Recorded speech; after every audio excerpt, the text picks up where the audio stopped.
Good evening, I'm Adventure Argonaut. This is Golden News, the Golden News, whichever you prefer. Is it the or just Golden News? And I will bring you the news right after I verify that my streams are all working. And yes, indeed, they seem to be functional. Okay, very good, very nice. Okay, so let's get to the first story. Black Hawk and plane crashes. There's been, I think, couple of plane crashes and stuff in the last week, at least, like newsworthy ones, at least. So let's have a look. What do we have here? So an American Airlines jet crashed, but the company stock didn't. Well, yeah, I guess nobody cares. So yeah, there was a U.S. Army helicopter Black Hawk collided with American Airlines Flight 5342 and killing 67 people on board. And yeah, and of course the controversy over the pilot of the Black Hawk, because it was a woman supposedly. And why was Rebecca Lobach's name was withheld and controversy surrounding it. So I guess it took a while before they released her name for some reason, and of course there's various kinds of theories about it. And here it says Trump's DEI remarks and conspiracy theories, so that supposedly. So I guess they're hinting that the pilot was incompetent, couldn't do her job properly, and was given the job only because of DEI practices, and then it led to the accident. That's certainly a possibility. I don't know. I don't have all the details, but it's possible there's other reasons, like for all I know, it's not really an accident. Maybe there were some people on the plane that somebody wanted dead. That's a possibility as well, and they're just making it look like an accident. Maybe, I don't know. But anyway, so yeah, she's Rebecca Lobach, born in Durham, North Carolina. Captain Rebecca Lobach. I'm going to call her Lobach. Ranked among the top 20% of American Training Corps cadets, and was selected as a White House social aide. She began her military career as an aviation officer in July 2019 and rose to the rank of captain. According to her family statement, she has served twice as a platoon leader and as a company executive officer in the 12th Aviation Battalion, Davidson Army Airfield, Fort Belvoir, Virginia. Blah blah blah. So, over 450 flight hours. She earned certification as a pilot in command. Blah blah blah. It doesn't really say that was she good at them. Yeah, she has that many flight hours, but of course it's easy to fake if she was incompetent. But anyway, was her name kept a secret? So it's not a conspiracy theory. Yes, but at the request of her family. Hmm. Do they usually do that? Like if there is a serious accident or some sort of deliberate killing of people, do they um, keep the the name of the guilty party, whether it's accidentally guilty or deliberately guilty? Do they keep it secret just because the family asks for it? I don't think so, but maybe. And then there was another aviation disaster. Air medical jet crashes in Philadelphia shortly after takeoff. So it's just this video, and this is the Allahu Akbar, right? Can okay? There's no sound at all. Okay, this isn't the one with the sound because I've heard a version where there's some guy saying Allahu Akbar who's taking the video. I think it's this one. Um, but some people have pointed out it doesn't mean necessarily that it's any kind of um, terroristic intent. Like it supposedly it can basically mean oh my god or something when something horrible happens. Muslims tend to sound yelled at as well in situations like that. But yeah, it's just the angle of the like this. How in the hell does a jet crash in this angle? Yeah, it's like it seems like there was nobody piloting it, or they were trying to hit the ground purposefully. That's how it looks like to me. But hey, I'm not an aviation expert. Mm, but yeah, this is the Blackhawk pilot officially, and yeah, here is 500 hours of flying experience. According to the article, it was only 450 plus. Mm, yeah, so they have lots of experience. So I don't know, was it a mechanical failure, sabotage? Who knows? And apparently there were some rumors that the pilot was a trans woman and Jewish trans woman or something. But apparently it's fake news. But since they didn't release the name immediately, maybe that it certainly fed to these outrageous conspiracy theories, which is why they should be forthright with the information and release to public. Or maybe it really was somebody else. Maybe this woman is just a patsy. I don't know, but it's just like weird coincidences. That's all I'm gonna say. And you know, I believe in coincidences. Coincidences happen every day, but I don't trust coincidences. But let's move on to the next story. And if you okay, this one. And if you get the reference, that's kudos to you about the coincidences. Anyway, so Trump is beginning to act like any other US president because, in his first term, I didn't think that, Trump was the best thing since sliced bread, but I did think he was the best US president of my lifetime. But, that's not a high bar really to set. But, one thing I like that he didn't start new wars and stuff. But, well, let's see. Uh, let's check this news first. Okay.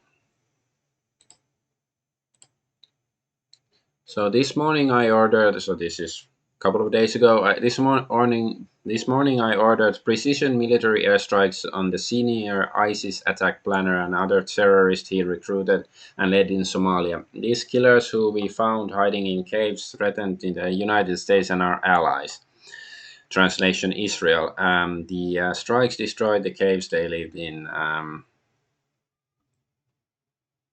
And killed many terrorists without in any way harming civilians. Our military has targeted this ISIS attack planner for years, but Biden and his cronies wouldn't act quickly enough to get the job done. I did. The message to ISIS and the others who would attack Americans is that we will find you and we will kill you. It's like why is America in Somalia? And well, I do remember a few, I don't know, weeks, months ago, I made a story while Biden was still president that, there were American troops in Somalia in active combat duties and stuff. And it's like, why the fuck are Americans in Somalia? It's like, okay, if they're ISIS, I don't have many sympathies for this guy if it is accurate, but doesn't really say who they were. So I'm just supposed to take his word for it. And uh,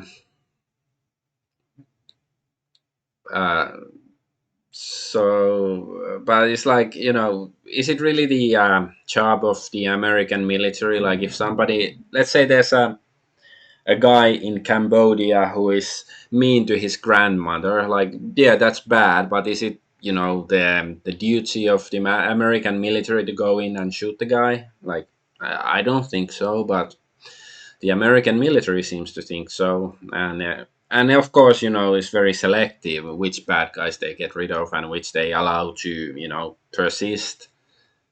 Such as, if they're their allies, then they don't really care. But it just reminds me a bit too much of George Bush, George W. Bush, or even Obama, this other stuff. But anyways, and then there's this news: Trump says he agreed to immediate pause anticipated tariffs on Mexico for 1 month.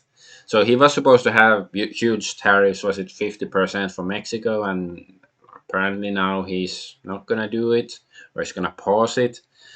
I wonder what sort of argument the Mexican president Scheinbaum made. Like, maybe, I guess she said, like, if you don't post the tariffs, I'm gonna call you anti-Semitic. And it's like, oh my god, oh no, I cannot allow that. And then he caved immediately. If this CNN screen cap is to be trusted. And then there's this clip of Trump speaking. It's a small country in terms of land. See this pen, this wonderful pen? My desk is the Middle East. And this pen, the top of the pen, that's Israel. That's not good, right? That's a pretty big difference. I use that as an analogy. It's pretty accurate, actually. It's a pretty small piece of land. And it's amazing that they've been able to do what they've been able to do when you think about it. It's a lot of good, smart brain power, but it is a very small piece of land, no question about it. So, although to his credit, Trump doesn't here say what exactly he means by, like, he doesn't outright say that Israel is too small and it should be bigger, but it does. I do think it seems to imply it. But personally, I think Israel is a bit too big. Maybe it should be a bit smaller. But maybe Trump is actually thinking the same thing, but just not saying it outright. I don't know, but it doesn't sound good. And once again, why does America care about Israel, country, small country on the other side of the world? Like, why are they so obsessed with that particular country? Why aren't they say? Why isn't Trump saying the same about Liechtenstein or Andorra or San Marino or something, or Singapore? Um, and then there's this DOGE, the Department of Government Efficiency, I think it was called, discovers 50 million in taxpayer payer funds was being used to purchase condoms for Gaza. Like, I think this is just some foul joke. Like, the people in Gaza, the Palestinians are getting genocided, and then they gave them condoms to hope that they wouldn't procreate anymore. It's like, this is, like, I can see the humor in it, but I still have an ounce of decency, so I don't think it's that funny in the under the circumstances.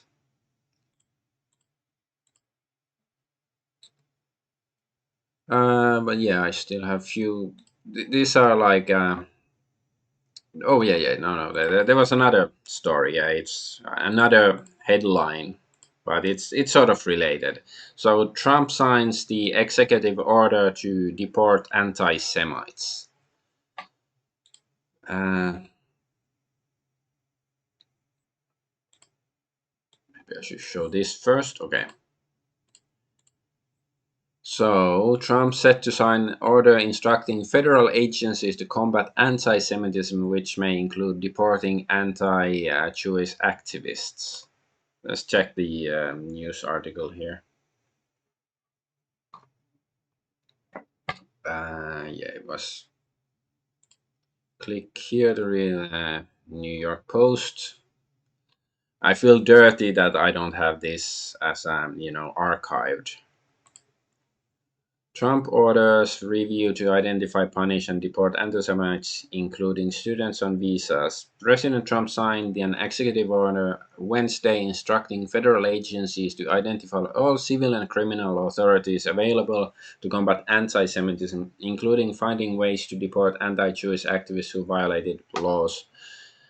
The order, first reported by the Post, requires agency and department leaders to provide the White House with recommendations within 60 days and outline plans for the Justice Department to investigate pro Hamas graffiti and intimidation, including on college campuses. Jewish students have faced an unrelenting barrage of discrimination, denial of access to campus, common areas, and facilities, including libraries, classrooms, and intimidation, harassment, and physical threats and assault. Blah blah blah.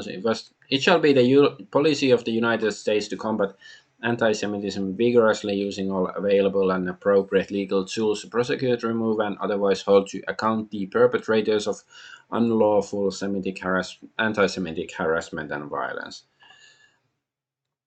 And of course, it's like the questions that pop into my head are like, okay, how do they define anti-Semitism? Because here's like pro-Hamas. Like, does it mean that if you are pro-Hamas, does it immediately imply you are anti-Semitic? Like, can't you be pro-Semitic, pro-Hamas? Is it impossible? And yeah, anti-Jewish. So finding ways to deport anti-Jewish activists who violated laws. So I guess the assumption here still is like, even though I didn't see it mentioned that they're deporting anti-Semites means like non-U.S. citizens.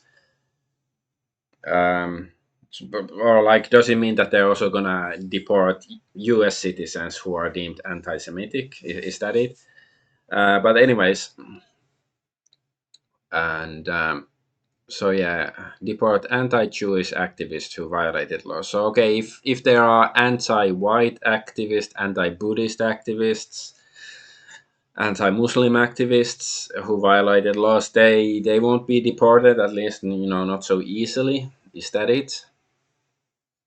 And how do you define anti-Semitic? Is it anybody who criticizes Israel and their genocidal activities, or I don't know, who doesn't like the latest Hollywood movie? Does it make you anti-Semitic? What?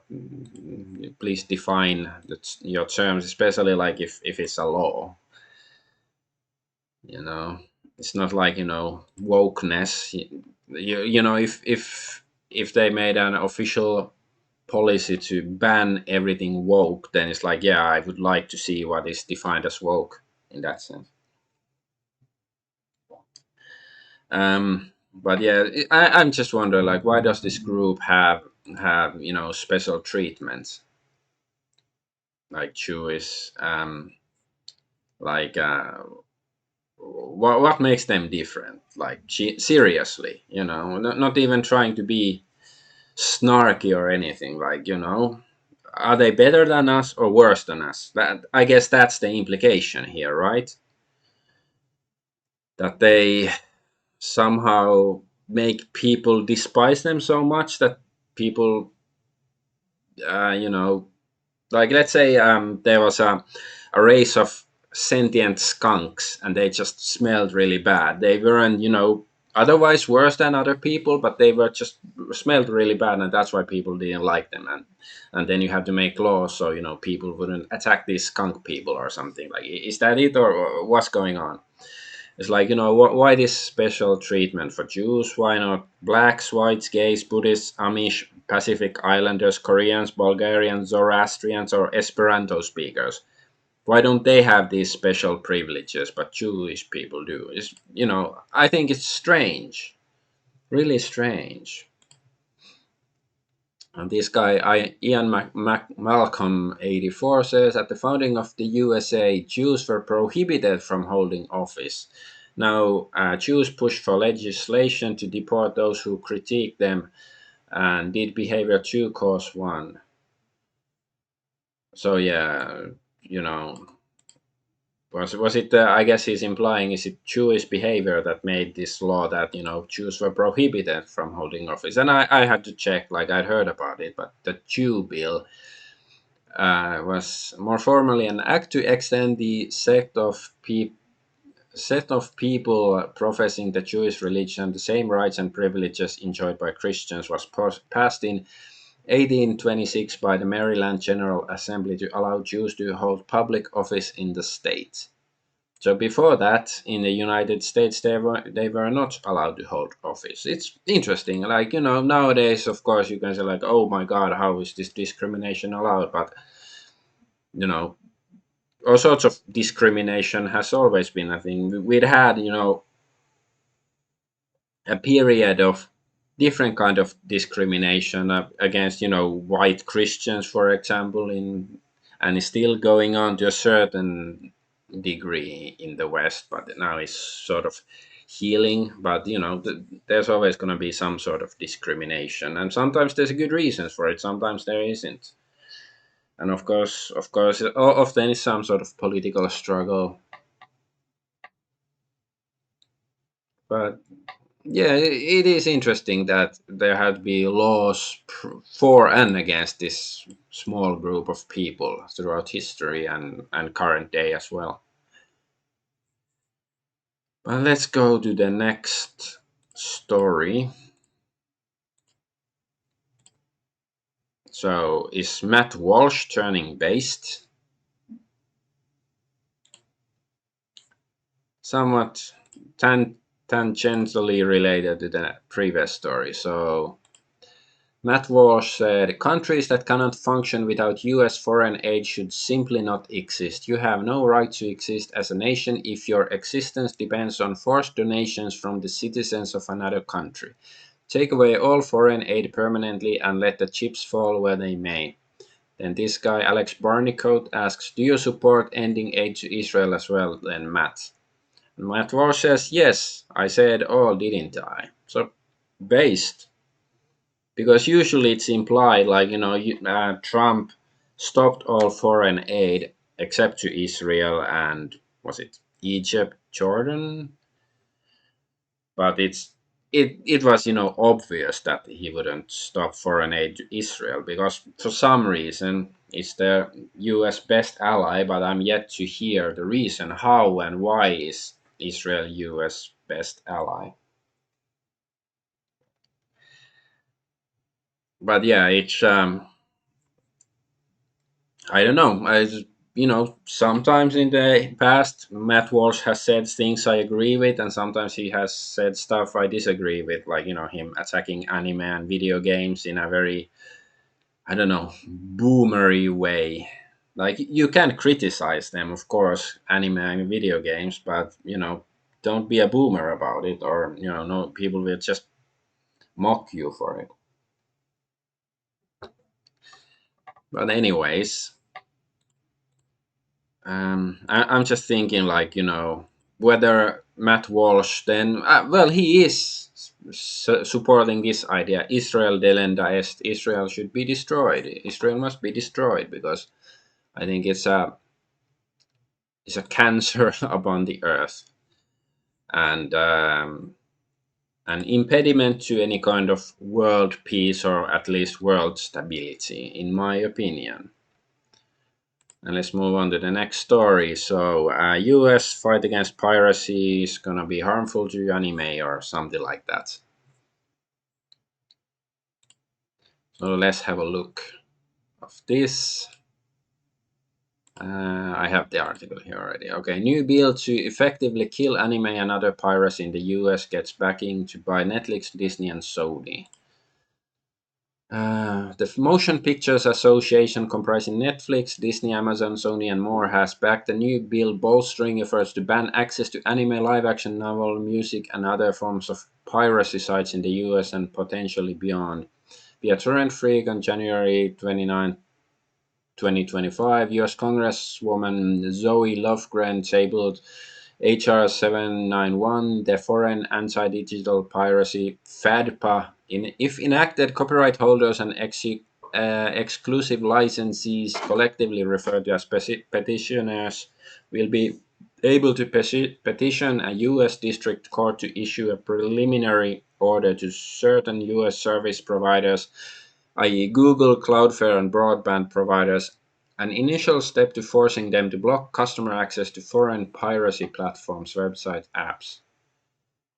This Foreign Anti-Piracy Anti-Digital Piracy Act (FATPA) explains this preliminary step is to allow the court to conduct a risk assessment into whether the order will interfere with the user access to non-infringing material and other website or online service, significantly burden the service provider, including the operation of the system or network of the service provider, disserve the public interest, as well as to seek testimony from the accused foreign piracy platform. The foreign operator has 30 days to appear in court for a response. Assuming no opposition comes, the court may appoint a master to assist the court in verifying the claims of the rights holder. The court will otherwise render its judgment within 14 days of receiving opposition from the foreign side. Blah, blah, blah. If the court is satisfied with the petitioner's claims and its risk assessment, it will issue the blocking order forcing service providers to deny access to the piracy site within 15 days, then if the court finds a good cause. Notably, the court can also issue a blocking order without waiting for the foreign platform's opposition in case of an imminent or ongoing live event, such as sports or a concert.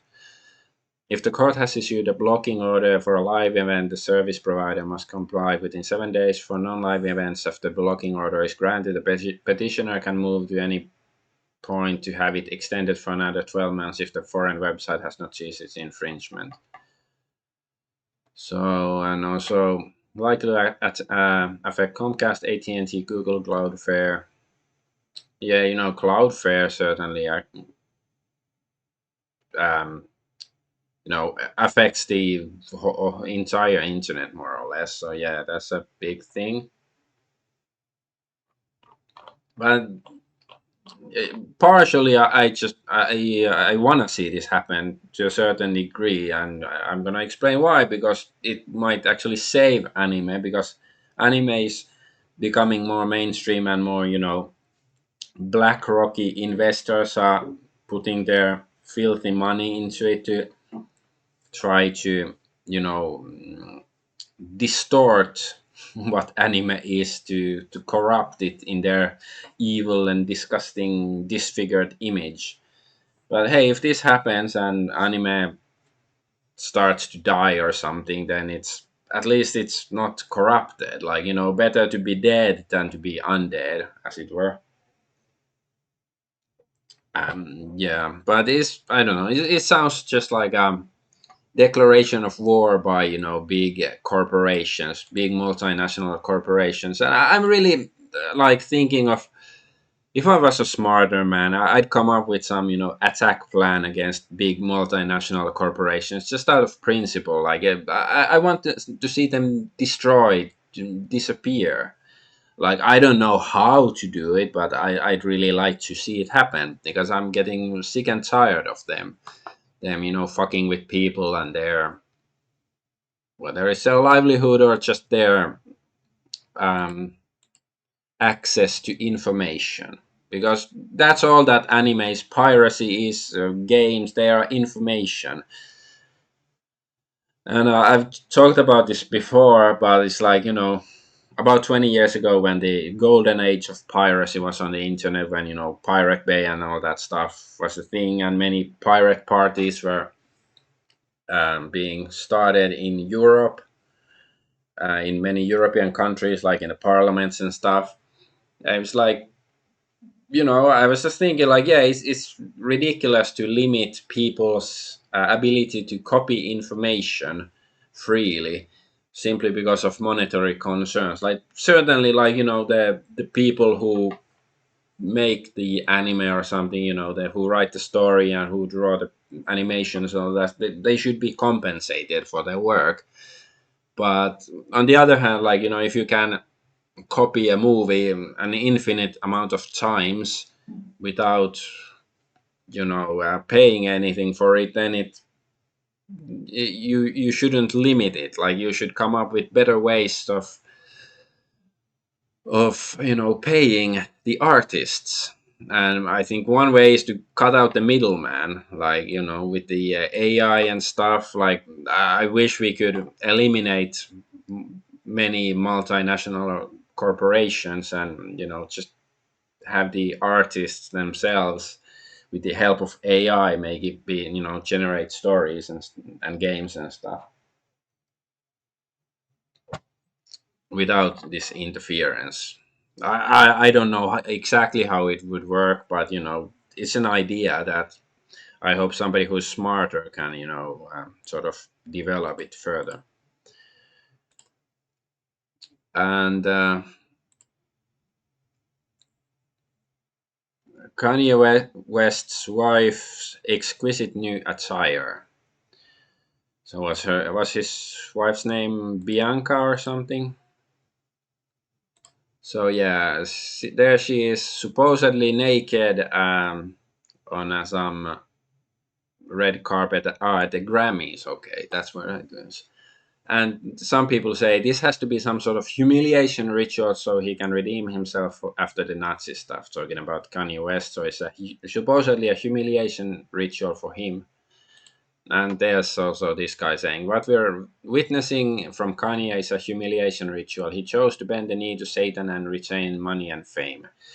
Like, these people are they are such dum dums, because they don't see that clearly she has the most beautiful and exquisite attire. Like, all the colors, the patterns, they are truly, and the fabric, they are truly unique, and you have to be smart to see it. But these people clearly are dumb, and they don't see that she has the most beautiful attire ever. So that, hey, Agent Double Hertz, welcome. So yeah, that's clearly what's going on here. Like, it's just many people are revealing their ignorance. They don't see, like, her back is covered with such nice colors and patterns. She's not naked at all. But let's move on to the next story. And allegations that the French First Lady is a man become more mainstream in France. Now, I've heard them, I don't know, already a few years ago and stuff. Don't know whether they're true, but I do appreciate the allegations being a thing. So Brigitte Macron, the French President Emmanuel Macron's wife, allegedly being a man, is now going mainstream in France. Brigitte was 40 years old when she met Macron, who was just 15 at the time. If that sounds like grooming, it's probably because it is grooming. It's one big degenerate club. And yeah, 40-year-old woman who grew 15, that is a bit sus. And especially if the alleged woman looks like this. Like, I don't know whether she's a man or whatever, or like. And of course, similar claims have been floating about Michael Obama. I'm sorry, Michelle Obama, Barack Obama's wife. Not sure about that either, but certainly that's, well, seems bit like, I can understand why people are saying that, but for Brigitte, I don't know what this thing is. This thing even human? and there was like some people who were sued and had to pay money for defamation or slander or something to Brigitte here. But it's like, shouldn't they just, have a doctor examine Brigitte to confirm that she is actually a woman? And then there's this story. This is from like 2 years ago, from January 2023. Brigitte Macron backed an erect phallus with golden balls as new spire for Notre Dame Cathedral, France's former culture minister claims. So, yeah, supposedly she uh, wanted an erect phallus with golden balls on the Notre Dame. So, I don't, I guess, to replace this thing. So, these people are utterly insane and evil. There's no other way around it. But hey, we are the insane ones. We allow them to remain in power. Like, I'm not French, but still, pretty much every country has leaders something like this. What are we doing? Why are we just, like, oh yes, these are evil people who, you know, do things to children. I'm not saying necessarily these two people here, but well, she did. He was a child, so yeah, whatever. I don't want to go there, but these people are completely wackadoodle doo, and why do we allow them to remain in power? And rare ruins were sort of supposedly discovered on Mars, maybe, allegedly, possibly. I have my doubts, but so yeah, here is some image from Mars, and it does, have like square angles. Certainly, this, like, if this is a picture from Mars, it definitely looks like the ruins of some old building. Um, like, I guess it's possible it's a coincidence, but even this here looks like it fits. So it's not. I don't think it's likely to be a coincidence. And here's a bigger image of it. This is supposedly the official, yeah, Mars Spaceflight Facility, ASU, School of Earth and Space Exploration. No idea what this site is, but like, which government is it operated by? Let's see here. Can I have a look?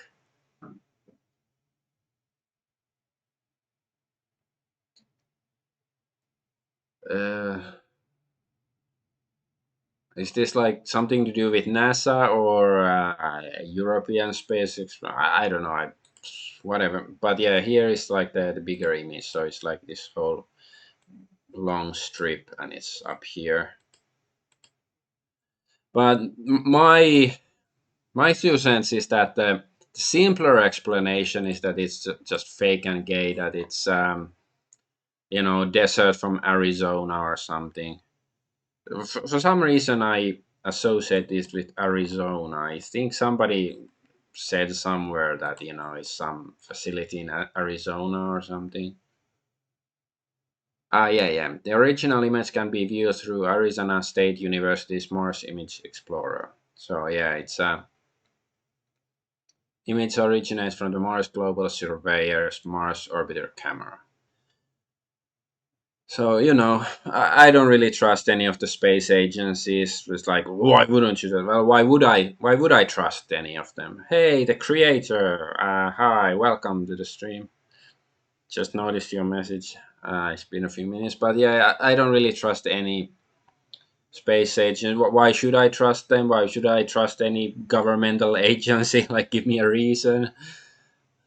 Like, I think it's and I'm not saying this is necessarily fake, but it's the simpler explanation that is fake. It's much easier to say that you went to Mars and took pictures there and found some ruins than to actually do it. To send a probe or whatever, or like because hey, I can say I flew to Mars yesterday and I found the, I don't know, the body of Jimmy Hoffa and Elvis on Mars, and but I didn't take pictures because I thought it was in bad form. And then, if you don't believe me, you're a conspiracy theorist. But yeah, it could be real, but I have my doubts. I need more than just trust me, bro. Trust me, bro. We're professionals. Yeah, this doesn't cut it. But anyway, so Japan, there's issues with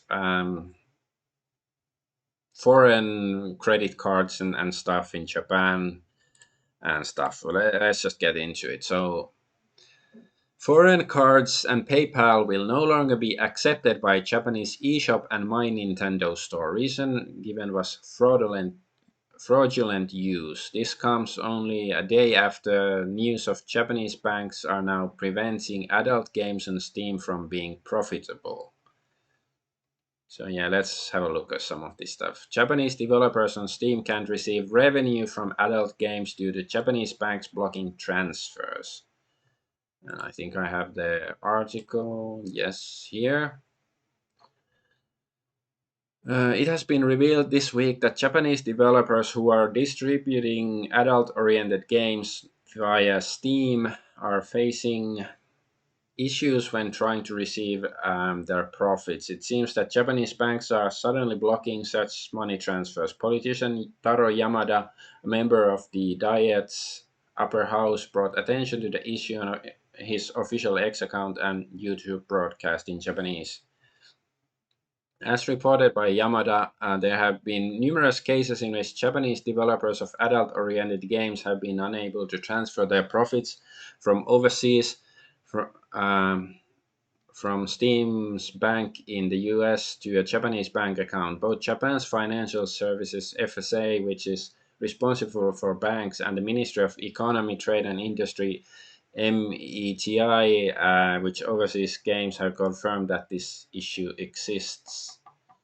But what's the reasoning behind this move by Japanese banks? In a hearing with the FSA reported by GameSpark, not GameSpank, the banks gave a vague answer saying that it is not only because the games are intended for adults, rather, it is apparently a comprehensive decision based on laws such as the Act of Prevention of Transfer of Criminal Proceeds and the Foreign Exchange and Foreign Trade Act.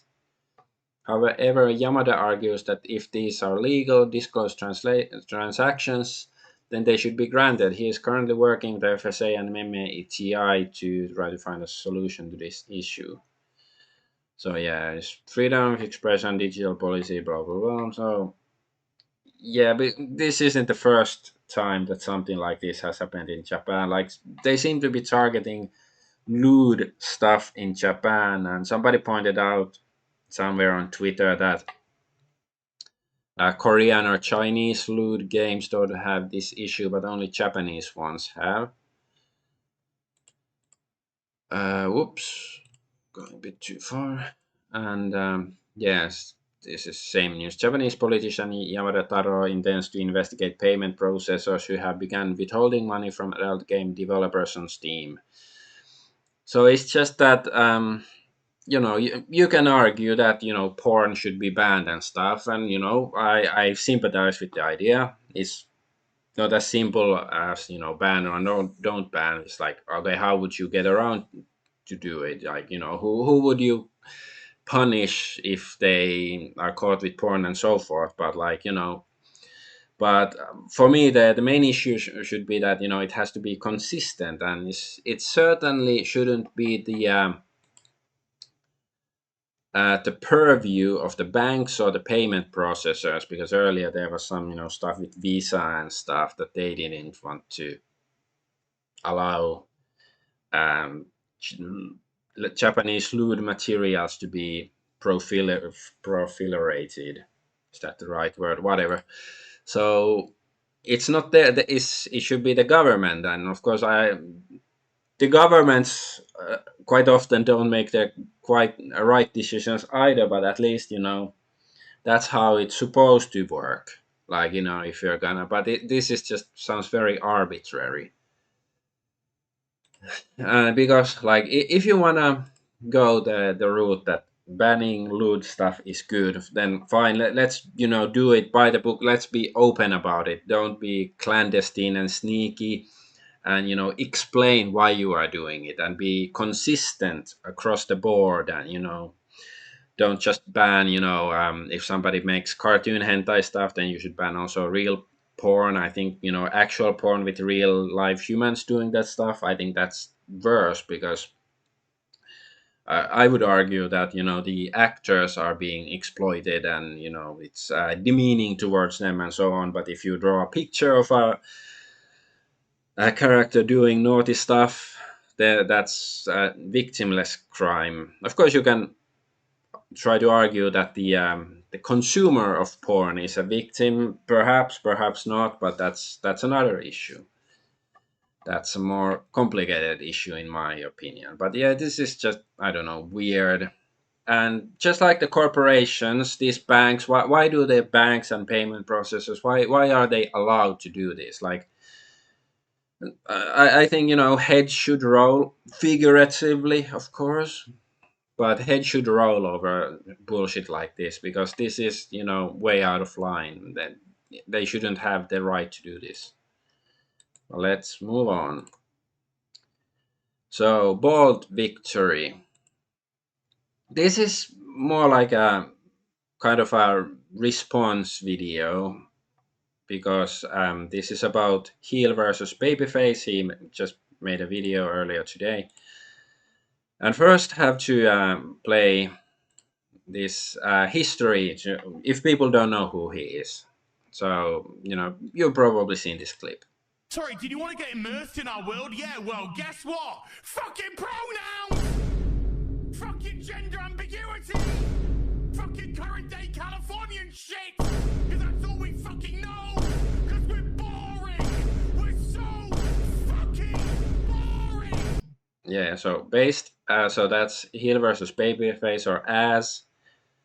And that was a response to Starfield. That's the name. Yeah. I was like, "Is the Bethesda space Skyrim?" I was like, "What's the name? Starfield," because it had, pronouns, and he of course complained about it, and I certainly support. I've been watching heel versus babyface for many years, and I like the guy. But I want to make a few comments on this video. First, let's start with Asmongold. Everybody made fun of Az. Everybody hated Az, but he was right. And now So he's talking about, Asmongold is talking about, because, Trump is getting rid of DI stuff, like, he banned federal employees from using pronouns in their emails and stuff. But it's like, what the fuck is Asmongold talking about when he says everybody hated ass, or, heel versus babyface, and he's not heels, it's heel versus babyface. It's a wrestling reference that most people don't seem to realize when they talk about him. Anyways, so is Asmongold retarded? Because at least I supported as already back then when he said that, and many other people did. So when he says everybody hated, it's like, who is everybody? Everybody made fun of Az. Everybody hated Az. No, that's not true at all. Like, are you trying to say I'm nobody? Because I guess that's I have a audience of dozens at best, so maybe I'm nobody, so that's why. But at least I supported As, so you don't know what you're talking about, Asmongold. Anyways, let's get to the meat of the video. There's few comments I want to talk about. So first, let's go to this timestamp. So there's some YouTuber, Zer, obviously, who used to make videos about Dragon Age, I guess. Gender. He, him, she, her, and they, them, and then your gender is man, woman, non-binary. Love that. Love the inclusivity. And then this is the one that blew my mind. Top surgery scars are also included in this for all of our trans and non-binary rooks out there. 2 hours later. It's just a lot. It's just a whole lot, because now I'm in a position where I don't think BioWare is on my side, and I'm in a position now where for the first time I don't think BioWare has the right intentions. Spoiler alert, dumbass, they never bloody did. You are what is known as a useful idiot. Somebody to be used and exploited by corporation in an effort to push their message. At best,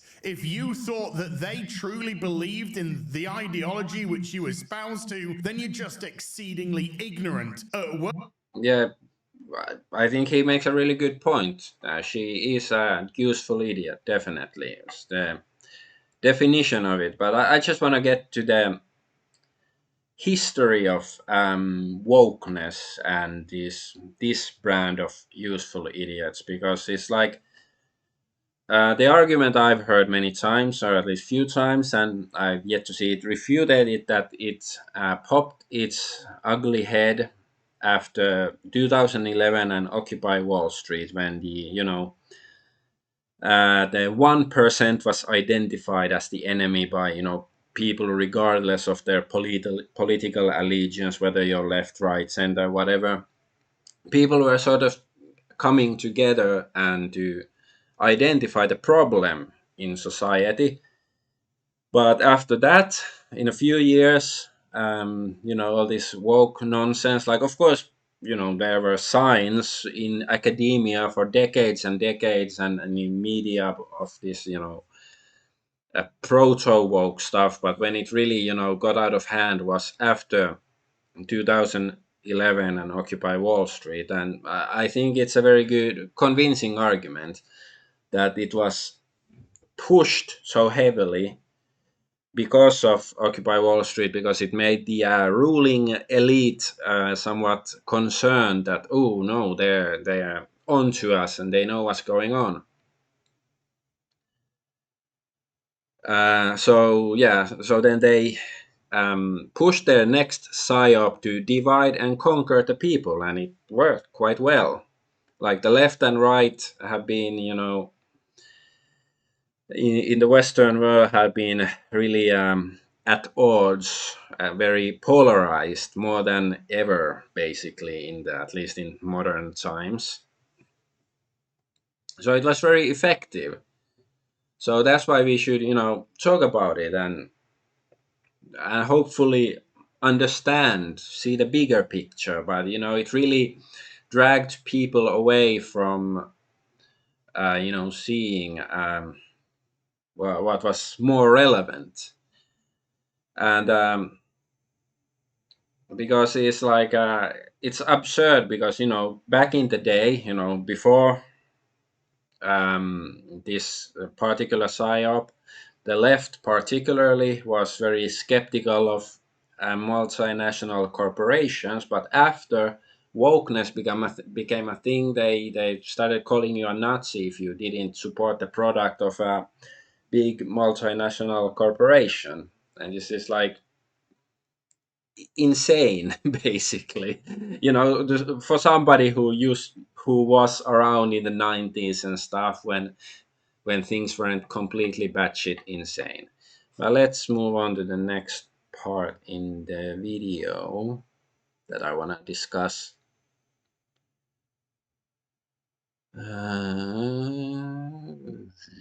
Here is some stuff about censorship. Censorship, government censorship. Okay, let's go a few seconds back. Suddenly realized there was a lot of us out there. And even though we're going up against corporate censorship, government censorship, social media censorship, mainstream media gaslighting, we are making massive headways now. People aren't just speaking out on social media platforms, people are also speaking with their wallets. Yeah, so like he points out, the censorship was multi-level. It was, media, multinational corporations, and even governmental levels, political avenues. So it's like, full frontal assault against, regular people from the establishment. It didn't matter whether it's so-called private, or if it's public or whatever. And the censorship and manipulation was ubiquitous basically. And so yeah, he makes a good point here as well. Let's listen a bit further. Corporations have no loyalty towards ideology, they only have loyalty to this. And if they ain't getting it, they'll change course to find a way to. Because if they don't, they're done. And as long as we don't overcorrect and let the pendulum swing dramatically in the opposite direction, we just want some semblance of normality again. If for any reason you are unsure about a movie, So yeah, this is where I respectfully disagree with him, because he says that the corporations only care about money. Well, not exactly. I think it's been obvious that many corporations care more about the message. Like, even though you go woke, you go broke, but many corporations didn't care because there are, BlackRock and organizations, hedge funds like that funding it. So it didn't really matter if they made a profit or not. And there's other other factions who just want to push the message. Another thing that I definitely disagree with is that he's saying that he doesn't want the pendulum to go the other way too far. Like, no, I want it to go, because so far the establishment has been all about lies, about things that are untrue, promoting things that do not match reality. Many things, like, supposedly a man can become a woman if he just feels like it, and vice versa, and many things that are blatantly untrue. And any of our ancestors, how mad, how matter, how uneducated peasants you think they were, they would have understood it. But for some reason, for us, it for our society, it seemed to be a conundrum. So I want us to be, the pendulum to swing to the other direction, where it's very truthful, where facts really matter. Whereas, the facts could have been, whatever the government or the corporation said. So I want the pendulum to swing. And also he sort of wants to go to the middle. And that's also, it reminds me of uh, what Mr. Metaker, or Internet Aristocrat, as he used to be known back then, Jim said about Gamergate. Why Gamergate failed, because when they had the momentum, they didn't just keep attacking and attacking and attacking, because they were sort of defensive and stuff, because they didn't go far enough to crush their enemies. So then their enemies allowed the thing to allow their enemies to regroup.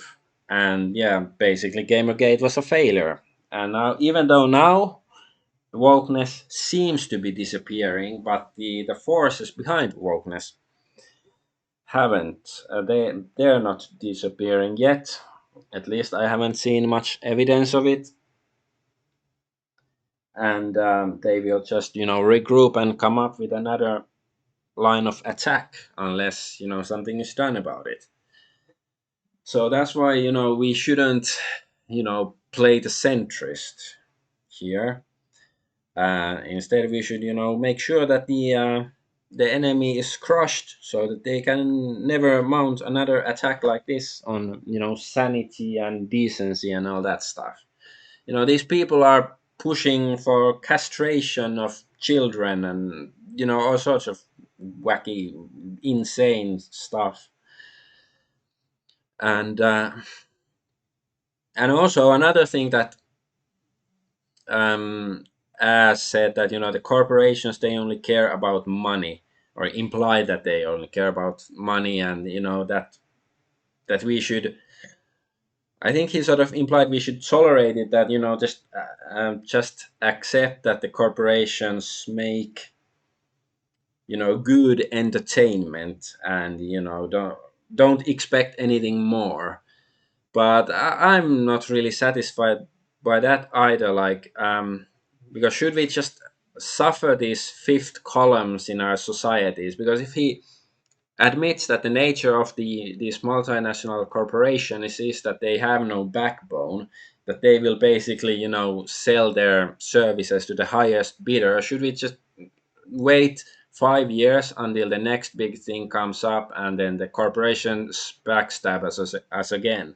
Like, why can't we do something about this corporate power that, maybe the corporations have too much power, and I have no idea how to go about doing it, except, just planting the idea that perhaps we should be, we shouldn't just go back to the 90s. Like, I like the 90s, but the obvious um, observation to be made here is that the 90s, the seeds of current day corruption had been sown already back in the 90s and even before that.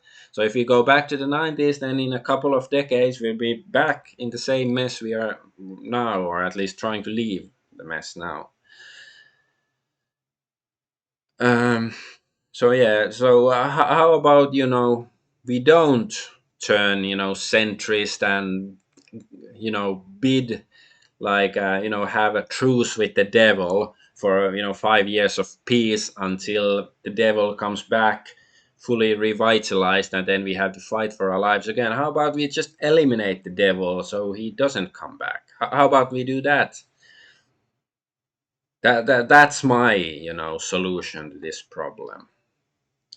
But that's all I want to say about this. But I do like ass, but, the ending take, I think it's a, well, his view is, he doesn't get as political as I do. He's more, entertainment news still. But,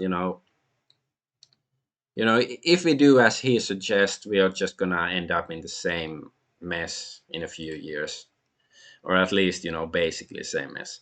And now I have a bunch of gaming news with just, lumped together. So let's have a look. What sort of gaming news do I have here? The RTX 5080 $1,000 GPU can't run Spider-Man 2 at native 4K ray tracing at 60 FPS. Buy a new video card, it's already outdated. So yeah, it's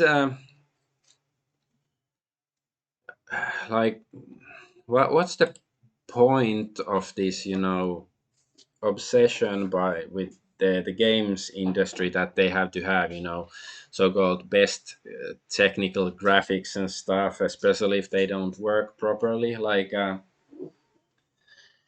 because I was just thinking, like, when I was playing Dark Souls 2 and 3 and stuff, that, yeah, you really, like, back in the, let's say, early 90s, technology wasn't really there. You couldn't really make those games, yeah. And so, it has, or like, Skyrim, you couldn't have really made. Of course, there was Daggerfall and stuff, but yeah, Skyrim you couldn't have made back in the 90s.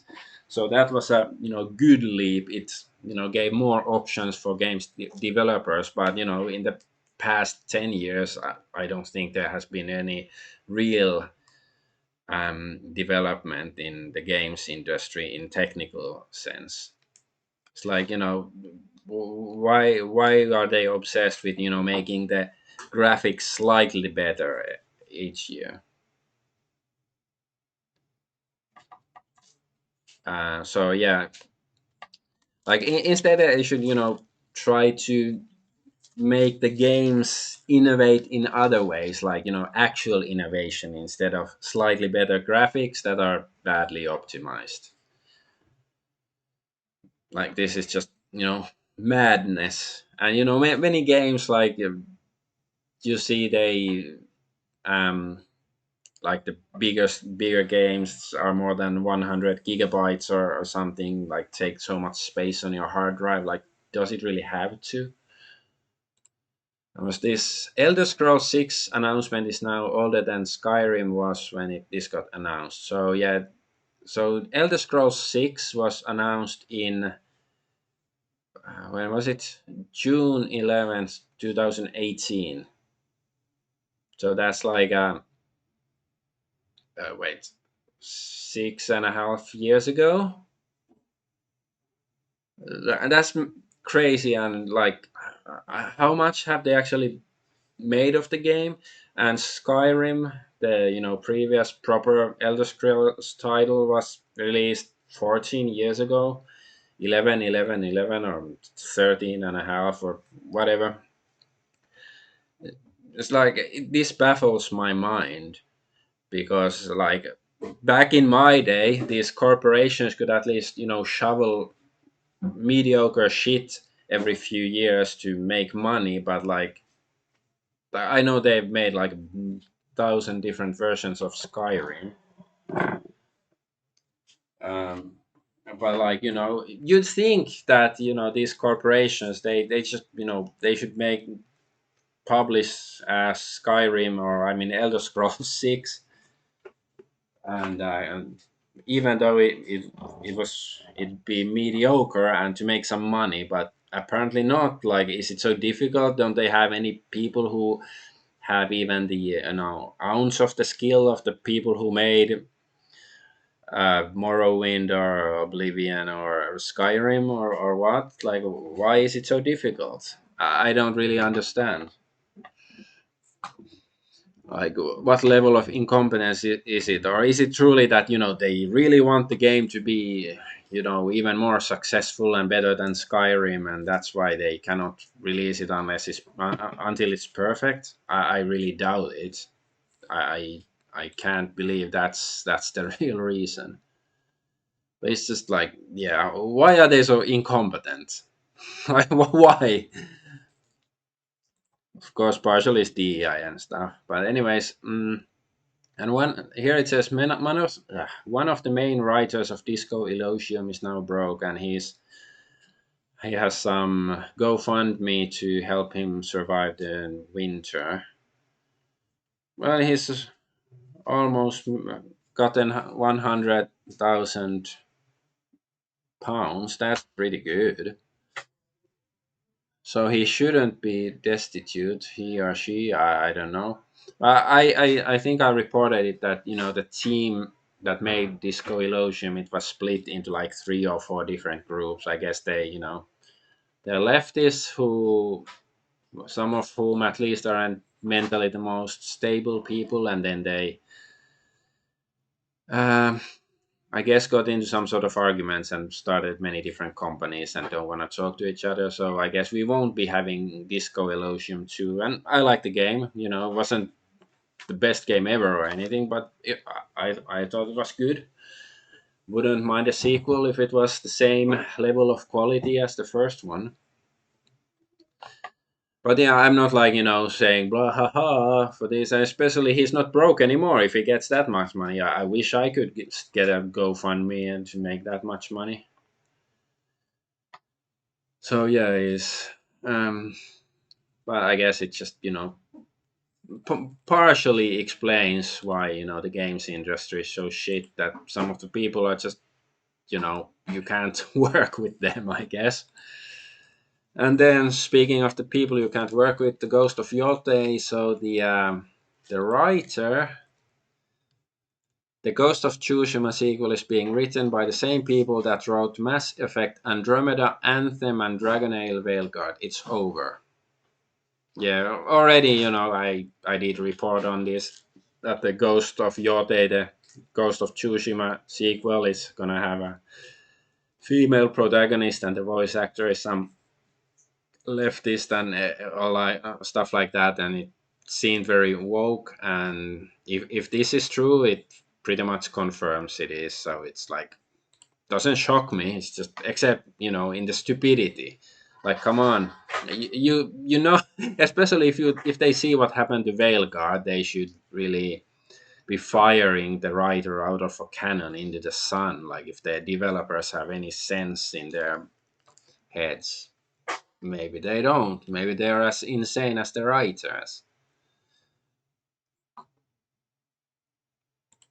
And but yeah, here Nintendo loses trademark fight against Super Mario Supermarket. So Latin America defeated Nintendo. Where? Which country was it? I forgot. I was supposed to check it, but yeah, this is good news. So I guess there's some supermarket in some Latin American country that's called Super Mario, and Nintendo sued them over the name and lost. So that's great news. Like I have very little sympathy for these multinational corporations, and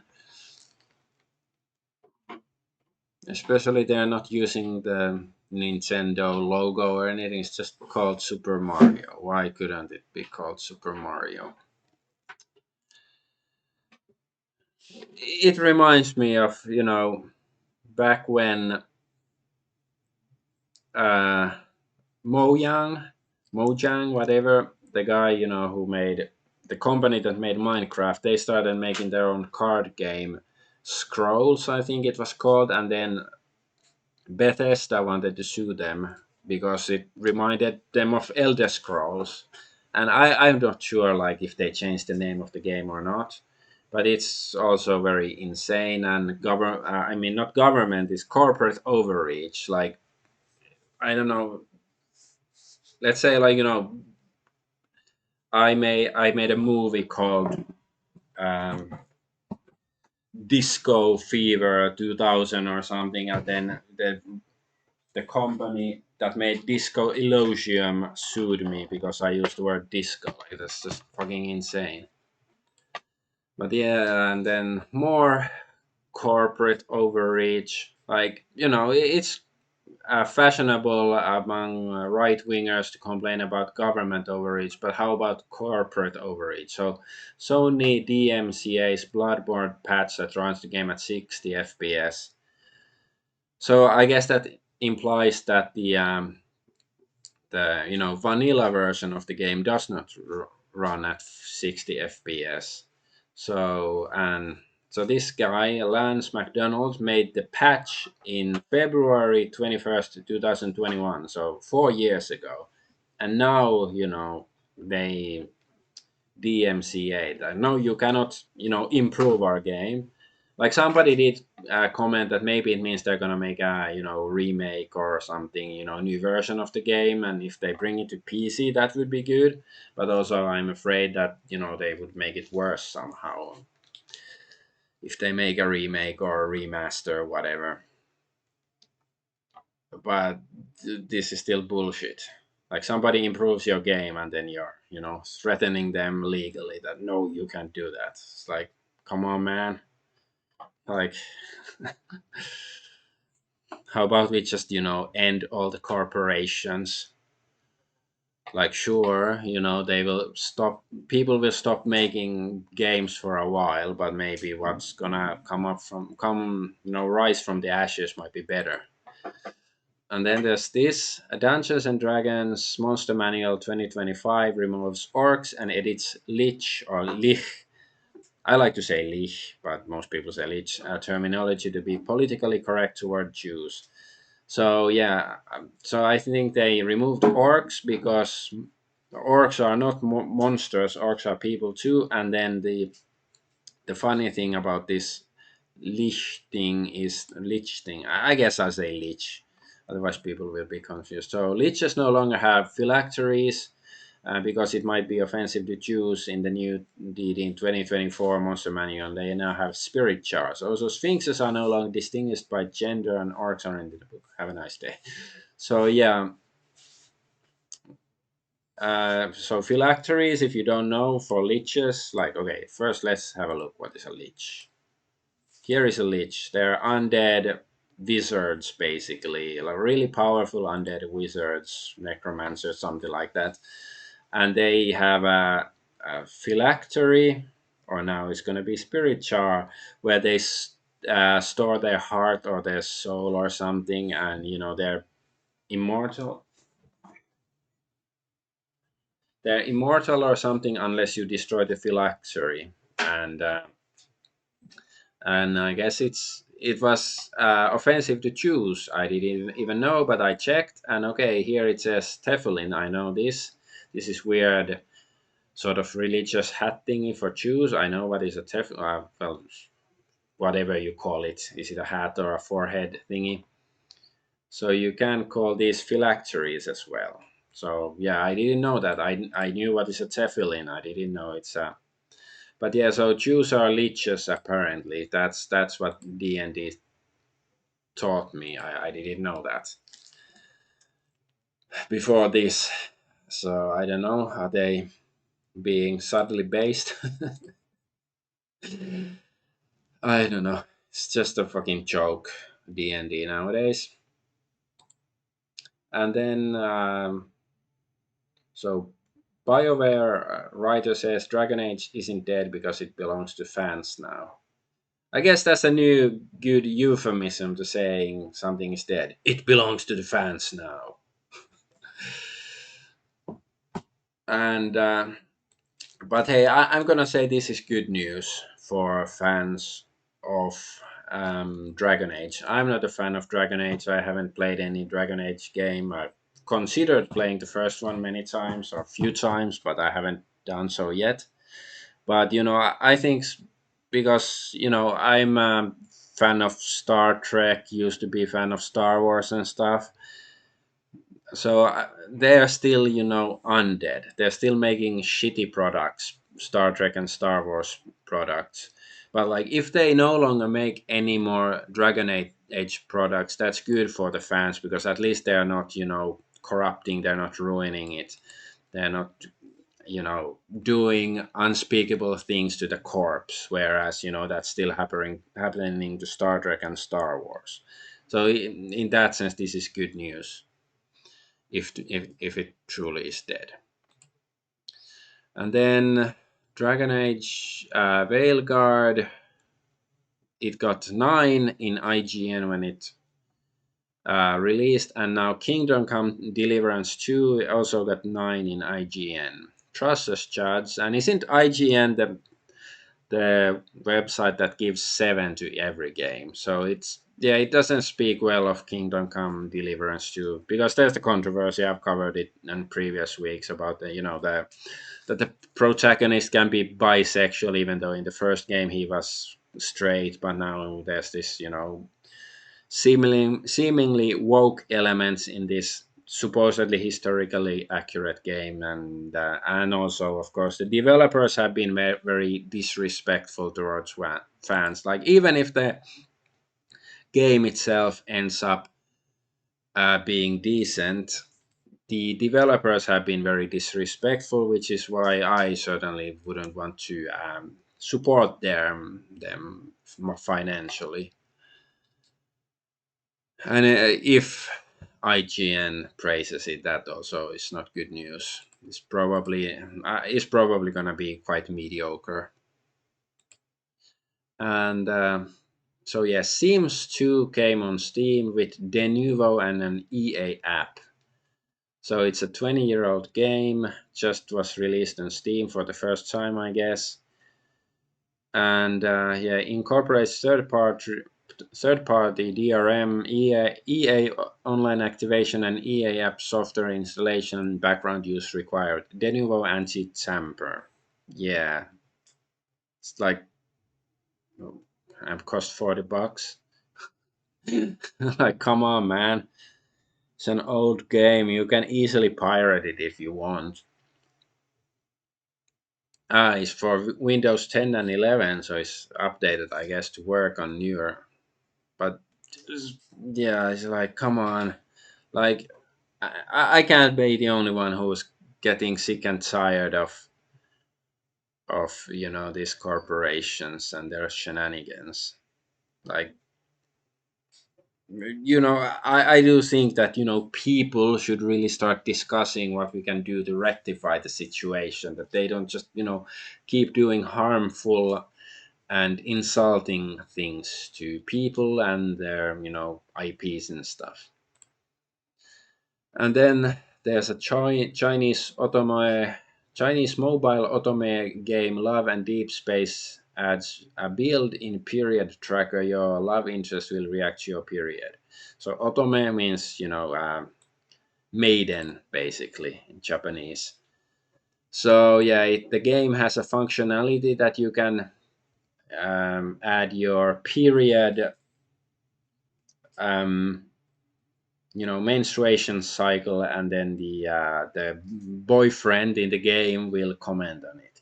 So yeah, period reminder: your period is coming soon. Do you have enough supplies? And I'm not a woman, so I don't know really how would they react to this, generally speaking. But to me it sounds very creepy, and I can't fathom why would anybody want to give this game and the Chinese developers their period information. But hey, I know that some women like to use some app for marking the when they have periods, and otherwise I can understand it. But yeah, I wouldn't want to give such information to any app, because you don't know who they're going to sell the data and all that stuff. But yeah, I think this is creepy.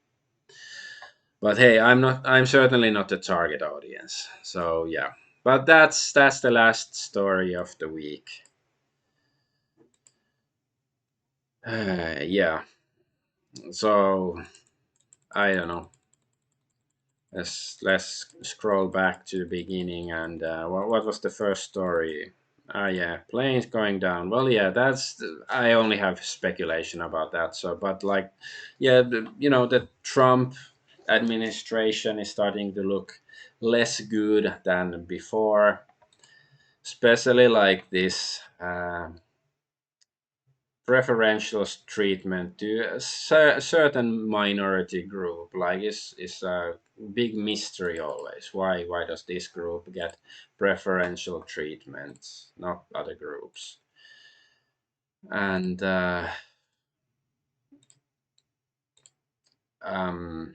yeah, I don't know what to say. Yeah, I guess that's it. I'm Adventure Argonaut. Thank you for watching, and yeah, it's gone long enough. It's almost hour and a half. So yeah, thanks for watching. Bye bye. Next, same bat time, same bat channel. Next time tomorrow. More Black Book. Bye bye.